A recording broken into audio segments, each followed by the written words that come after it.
ஓம் ஸ்ரீ குருப்யோ நமக. ஹரஹர சங்கர, ஜெய ஜெய சங்கர. தெய்வத்தின் குரல் இரண்டாம் பாகம்.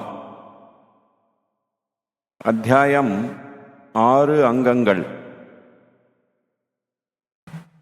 இந்து மதத்தின் ஆதார புஸ்தகங்களில் வேதத்துக்கு அடுத்தபடியாக வருவது வேதத்தின் 6 அங்கங்கள்.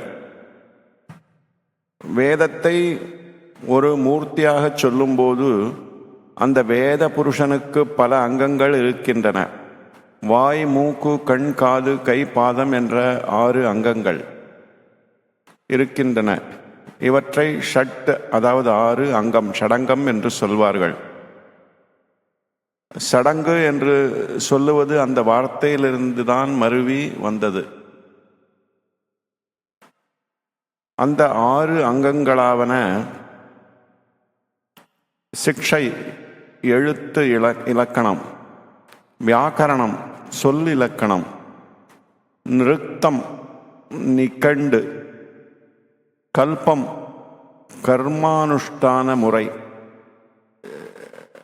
சந்தஸ், பாவிலக்கணம்; ஜோதிஷம், சோதிடம் என்பவை.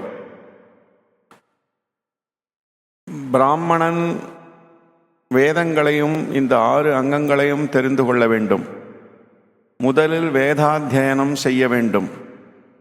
அந்த வேதத்திற்கு அர்த்தம் தெரிந்து கொள்ளும்போது இந்த 6 அங்கங்களையும் தெரிந்து கொள்ள வேண்டும். வேத புருஷனுக்கு சிக்ஷை மூக்கு, வியாக்கரணம் முகம், அதாவது வாய். வியாக்கரணப்படி ஒன்றை சொல்ல முடியாவிட்டால் உளர வேண்டும்.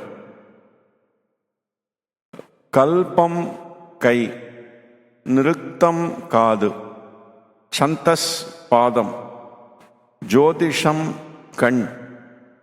ஜோஸ்யம் என்பது ஜோதிஷத்தையே ஆகும். ஏன் இப்படி ஒவ்வொரு சாஸ்திரத்தை ஒவ்வொரு அவயவமாக சொல்லி இருக்கிறது என்பதை அந்தந்த சாஸ்திரத்தை பற்றி சொல்லும்போது பார்க்கலாம். பொருத்தமாகத்தான் இப்படி வைத்திருக்கிறார்கள் என்று தெரியும். முதலில் சிக்ஷையில் ஆரம்பிக்கலாம்.